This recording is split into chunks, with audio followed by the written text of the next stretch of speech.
पंतप्रधान नरेंद्र मोदी यांची शुक्रवारी तामिळनाडूतील कन्याकुमारी येथे जाहीर सभा झाली. पंतप्रधान म्हणाले, देशाच्या दक्षिणेकडील कन्याकुमारीतून आज उठलेली लाट खूप पुढे जाणार आहे. मी 1991 मध्ये एकता यात्रेने कन्याकुमारीहून काश्मीरला गेलो होतो. यावेळी काश्मीरमधून कन्याकुमारीला आलो आहे. ते म्हणाले, देश तोडण्याचे स्वप्न पाहणाऱ्यांना जम्मू काश्मीरच्या जनतेने नाकारले आहे. आता तमिळनाडूची जनताही तेच करणार आहे. तामिळनाडूच्या भूमीवर प्रचंड बदल झाल्याचे मला दिसत आहे. यावेळी तामिळनाडूमध्ये भाजपची कामगिरी द्रमुक आणि काँग्रेसच्या इंडिया आघाडीचा सर्व अहंकार नष्ट करेल.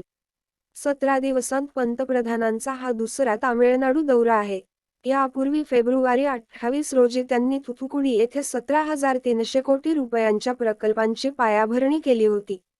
यामध्ये देशातील पहिले हायड्रोजन हब बंदर आणि अंतर्देशीय जलमार्ग आणि कुलशेखरपट्टिनम येथील इस्रोचे नवीन प्रक्षेपण संकुल यांचाही समावेश आहे.